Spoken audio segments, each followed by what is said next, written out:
I'm going to discuss Watchmen and what it has to say about ends justifying means.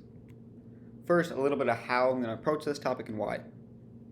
I'm going to primarily do a character-focused analysis.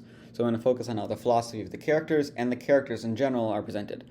I'm still going to explore other aspects of the text as necessary, however, I'll always try to tie them back to characters. I want to do this because a lot of times character-focused examinations of Watchmen and when relating with the theme of ends justifying means stop at Ozymandias.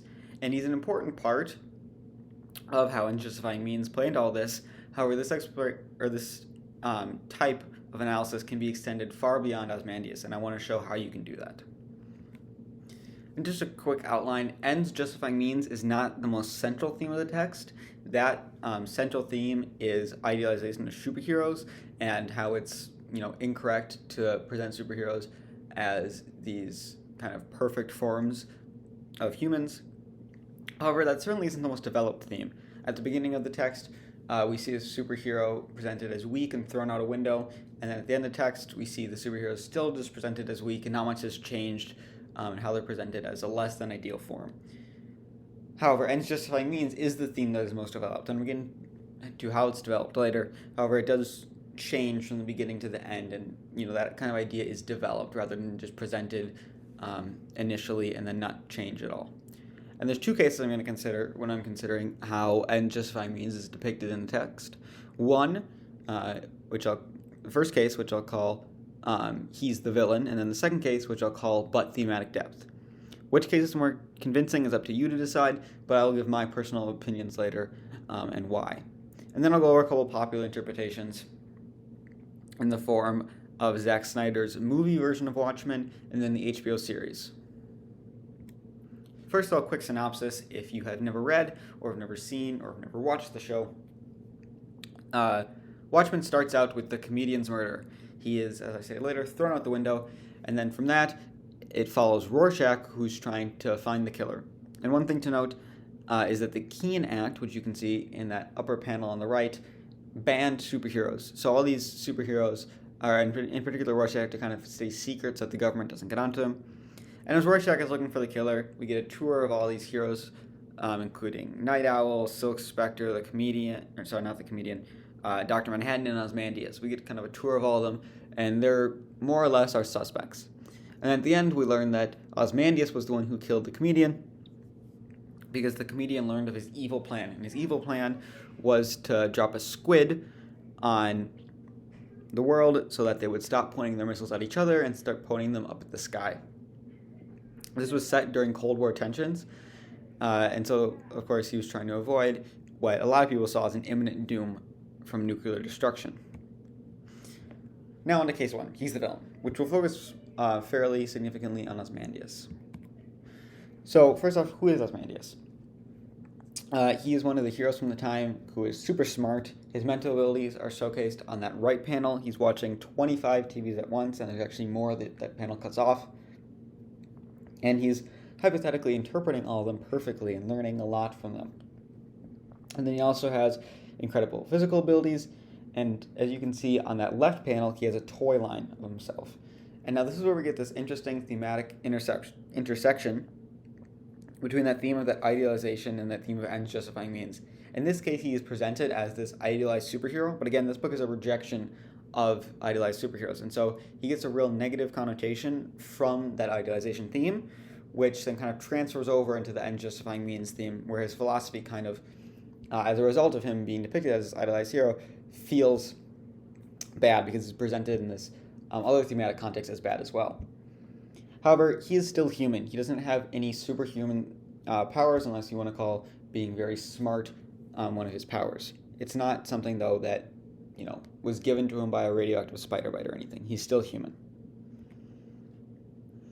And now the first big thing that I want to point out about him is his plan. Now this is where kind of a lot of analysis is stopped, so I'll give this a little bit of attention, but then I'm going to move on.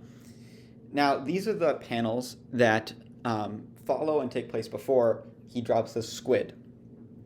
Those two rows of panels at the top are what take place in the issue before issue 11, before the squid is dropped, and then those bottom 6 are 6 full-page spreads from the beginning of the 12th issue, which is, right when the squid is dropped. And so what's important to note here is that time in comics is a mixture of panel size and number of panels. And so if you have more panels, you feel the time more significantly. And if you have larger panels, again, that amplifies how much time you're spending. And so what's worth noting here is that Alan Moore uses both of those techniques, both amplifying how big the panels are on that bottom row and amplifying how many panels you're using on that top row to really drag out this moment when the squid is dropped and to show the aftermath.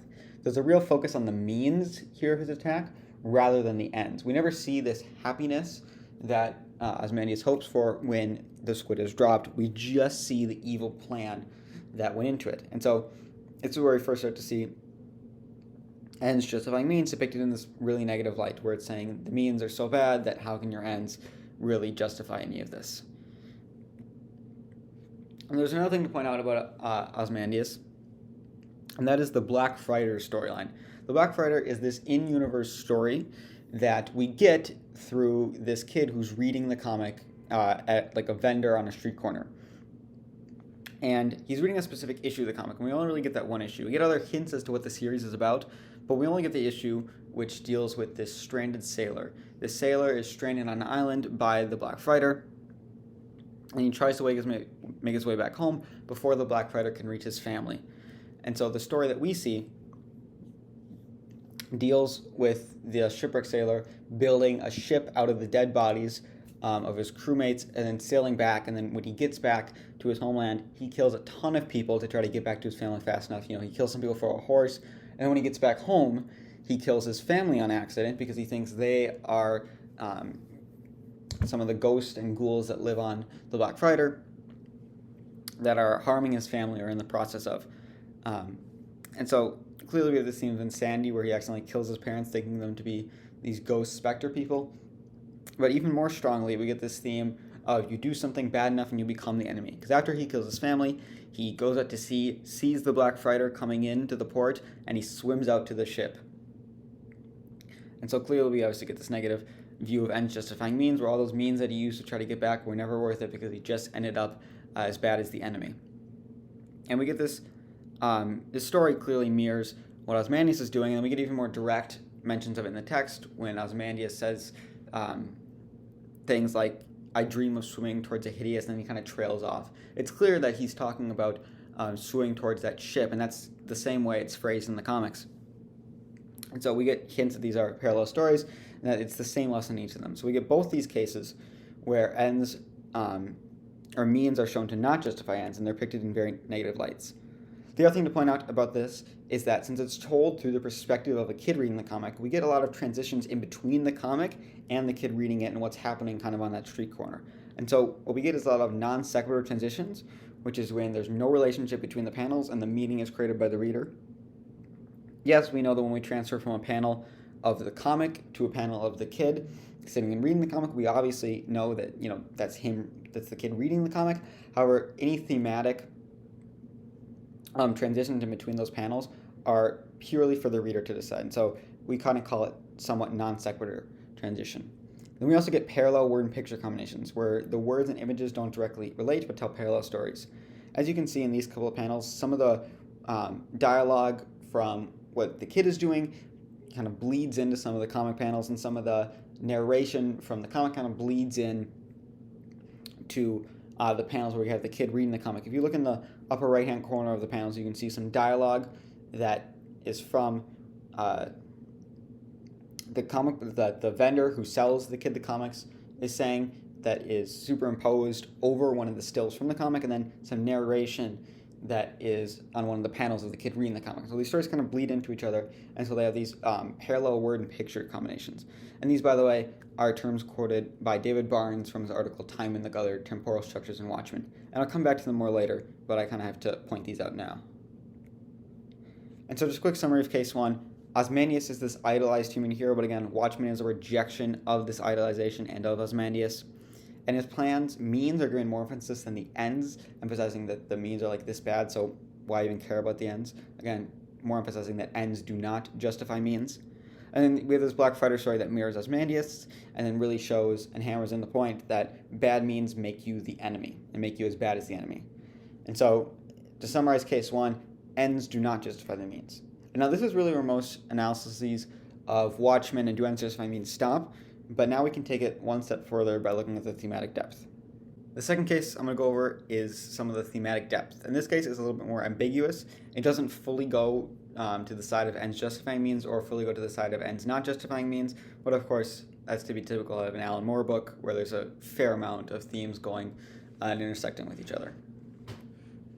So the biggest one, though, is what I call shadows of suffering, which are these shadows that initially appear on that frame on the left, and they're meant to resemble some of the shadows left after Hiroshima, and they're this kind of symbol for an imminent doom, theoretically from a nuclear blast. And then at the end, we see them again in one of those huge one-page or full-page panels. They're in the background, and now they kind of take on a different meaning, not necessarily after Hiroshima, but after the squid is dropped. So the meaning changes a little bit then, but then it changes a lot when we get to this panel, which happens right after the squid is dropped. Silk Spectre and Night Owl go out and they kiss because they're just really disappointed with all that and they need some sort of companionship. And some of the light off the pool makes this shadow. And so while these symbols once started as foreshadowing this doom, now they come to mean the peace that comes after the doom, or this positive end that comes after all of these kind of horrible means. And this is really what gets me the most out of all of everything I've talked about in the past, because Silk Spectre and Night Owl are all the most human characters. If anything, they're the closest to an audience surrogate. They don't have any really polarizing moral beliefs, but they are presented as having kind of their own personal flaws that need to be fixed. They're presented very humanly, and the most any of these superheroes can be presented as humanly. And so this is what gets me, because it is these humans coming together because of all these horrible things that have happened. But then there's a couple other symbols that kind of transform and take shape throughout the text. The first is blood on a smiley face. This is the very first panel of the very first issue. And it starts as a symbol for the comedian, who did a lot of terrible things, but smiled throughout them all. So the blood stands for all those terrible things, and the smile, of course, because he smiled through them all. But then by the end, this symbol kind of takes a whole new shape and becomes representative of this whole theme of ends justifying means and all these bad things you can do with a happy face on or for a happy face. But the symbol still keeps its original meaning and its original connotations of kind of all these terrible things the comedian has done. And the comedian did some really bad things that you can't really even justify under an ends justifying means philosophy. And so when we get to the end, it really sheds some bad light on ends justifying means, because it still has all those bad things that the comedian has done attached to it. The other one is this nostalgia cologne, which is Adrian Veidt's cologne. Adrian Veidt is just Ozymandias' real name. Ozymandias is like his hero name, or his alias. And this symbol kind of changed over time because the appeal to the past changes significantly.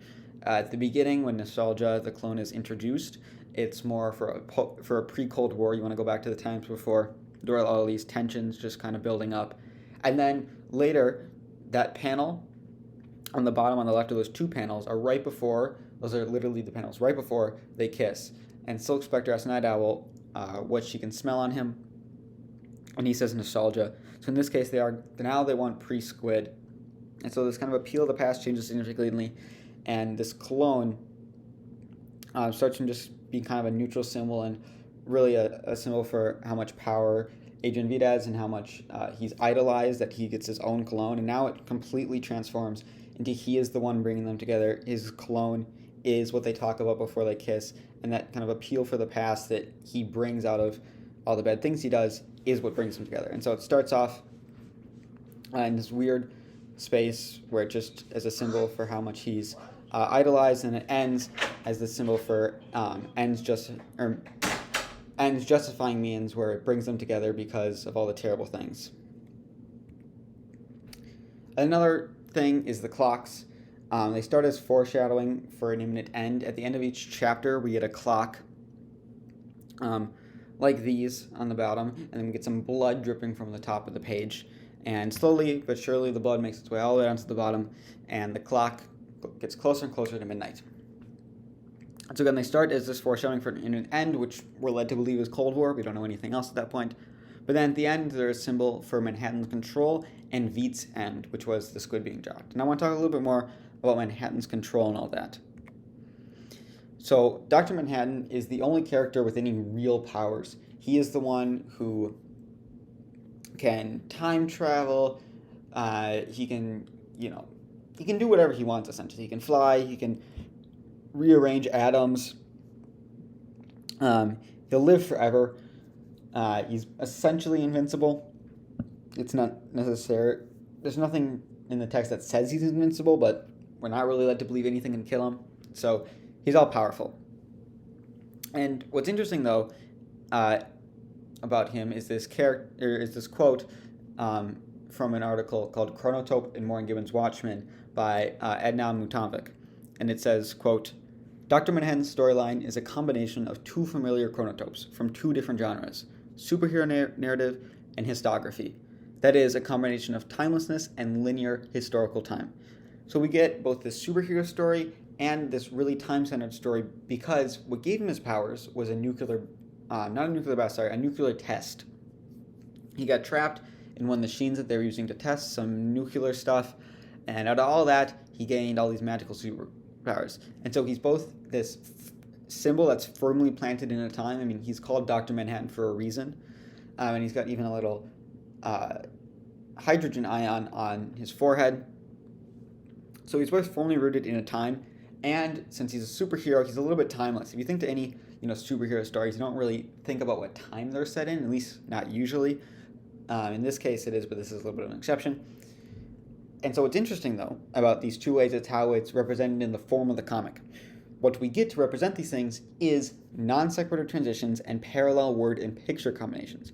You can see these non sequitur transitions right here in these couple panels. These don't really show off the parallel word and picture combinations, but believe me, they come up a lot when Manhattan is on screen and when his character is discussed. He gets a whole chapter to himself, and parallel word and picture combinations are all over. But anyway, in these panels, we get those non sequitur transitions. So, on the panel on the far left, he's just talking about how he's on Mars, and he's just chilling there. And then in the next panel, all of a sudden, he's switched over to thinking about his father making watches, and the next, he's back on Mars. We get where he's going and why we get these switch between panels. Obviously, he's thinking about what's happening, but why exactly he's thinking about that, why we're switching to here, all of that is unknown, and that's why we would think of these as non sequitur transitions. And what's interesting, as I talked about earlier, that Black Friday storyline follows the same thing, or follows the same form. It uses both those non sequitur and parallel word and picture combinations, just as Dr. Manhattan's storyline does. And so this is another one of those really interesting thematic interceptions where the same devices that are used to make Ozymandias shown as this villain are the same things that are used to make Manhattan depicted as this villain. And again, he is this person that is essentially an atom bomb analogy, so we are supposed to fear him in some sense. And to tie this all back into clocks, that theme of the watches comes up a lot, where it just kind of, they're uncontrollable, they're always going to hit midnight and something bad's going to happen. And so it's interesting that Dr. Manhattan's dad was this watchmaker, and we get all this kind of deconstruction imagery of watches surrounding his character, because he is this one that has ultimate control, just like the clocks. And so again, I said those clocks are as a foreshadowing in Dune, and then they start to, take on this symbolism around Manhattan, and he's the one who's making the clocks and possibly bringing in this imminent doom. So there's a lot of negative story elements that come together to cast him as this bad character. But what does he have to say about unjustifying means? There's a very famous quote from him that a lot of fans like to cite, which is, "Nothing ever ends." And that's essentially all his philosophy summed up into one. He thinks nothing ever ends, so does it matter if ends justifying means? Or what's his stance on ends justifying means? He says it doesn't matter, because since something's never going to end, whatever you do now, it's not going to matter in, billion years or whatever time scale he wants to put it on. It's not going to matter in the future, it's just time. Time always moves on. Why mess with it? Because it's always just going to keep changing. And since he can live forever, he kind of has that luxury to just say that. And so his philosophy is definitely validated because he's going to be this character that's going to live forever. But at the same time, it's condoned also by Alan Moore, the author, because he has this luxury, because he's this, superhuman who doesn't need to deal with time in the same way humans do.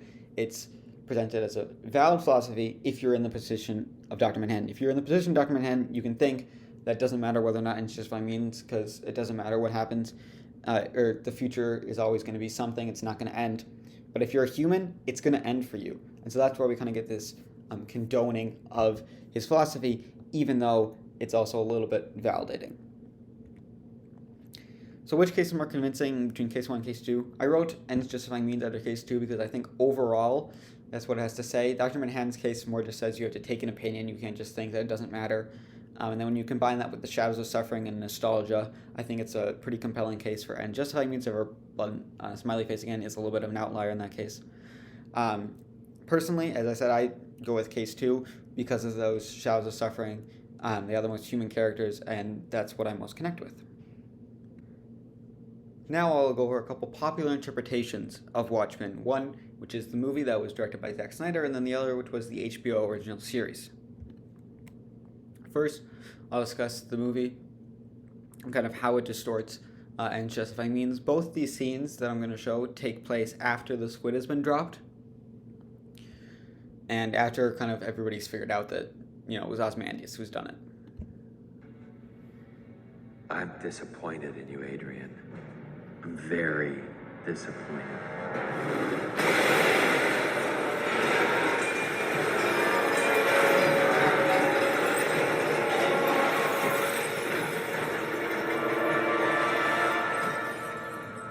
Reassembling myself was the first trick I learned. Didn't kill Osterman. Did you really think it would kill me? I have walked across the surface of the sun. I have witnessed events so tiny and so fast they can hardly be said to have occurred at all. But you, Adrian, are just a man. The world's smartest man poses no more threat to me than does its smartest termite.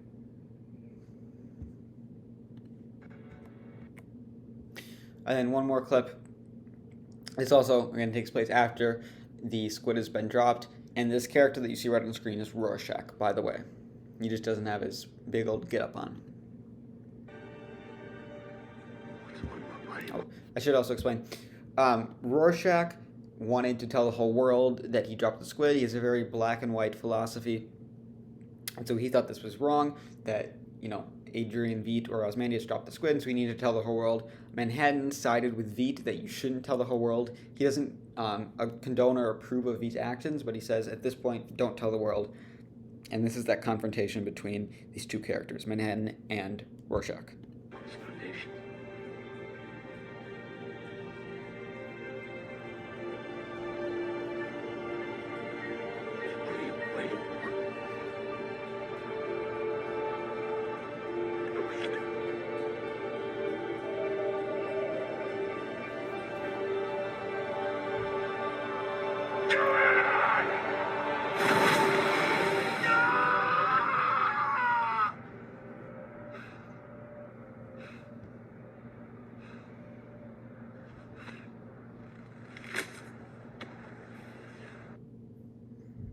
Now, there's a lot of differences, especially in these final scenes.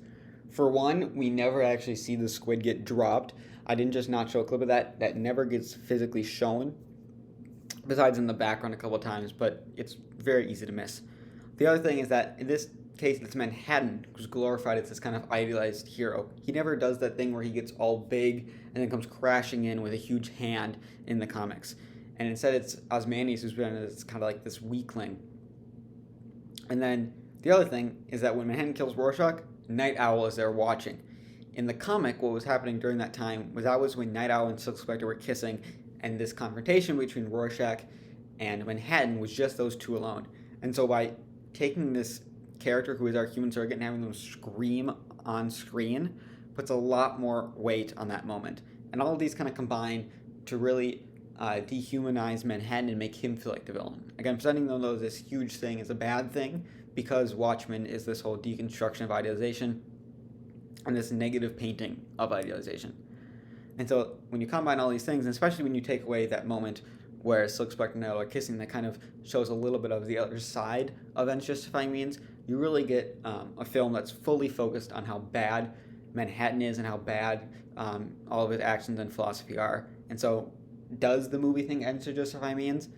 It doesn't really take a stance as much as it says that you shouldn't be as indeterminate as Manhattan is, and you should actually take a stance and not just kind of do the Manhattan thing and say nothing ever ends and not care. It says you should care, it doesn't really say which way you should go. Now I want to take a look at HBO's version of Watchmen to kind of see how it interprets ends justifying means. A little bit set up for this. The woman that you see on screen right now, that is Silk Spectre, however, many, many years later, so she knows that the squid was dropped. The old guy, played by Jeremy Irons, that's Ozymandias. And one other thing about the squid that I should bring up is that he told the president after that he dropped the squid, and he was like, hey, I dropped the squid, don't worry, nothing's ever going to happen, but just don't tell anybody, or else the whole world will go into chaos. And they've just figured out that, he was working with the president and all those things, and this is how Silk Spectre and then this new character in the series responds. So I suppose the FBI is going to arrest the president, too? Sure. Why not? Because the world will end. Yeah. People keep saying that, but it never seems to happen. You've kept this secret all this time. And now you're having misgivings. People change, Adrian. At least some of us do.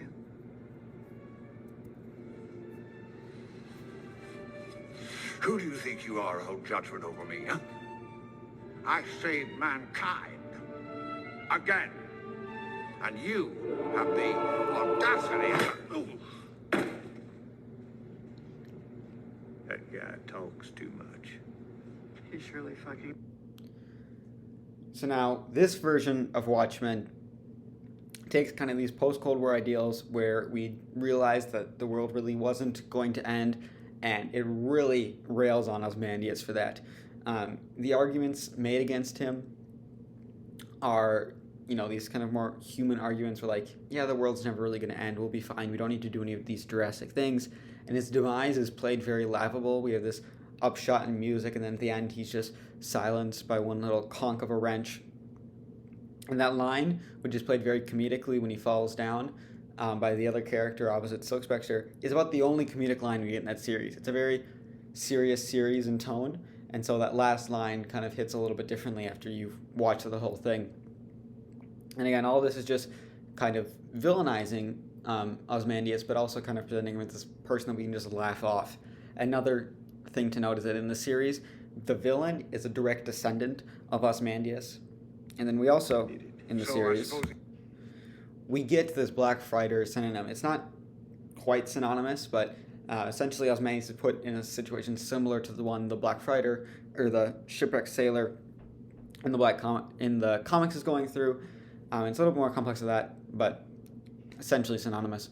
And so all of these things, again, really emphasize that Adrian Veidt, or Ozymandias, was this villain, and that he's kind of just laughing off. You can kind of laugh him off.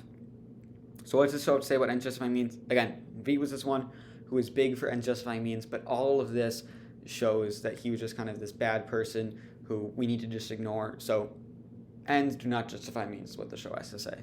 And it kind of does that by really amping up the vilification of Ozymandias. And here are my works cited.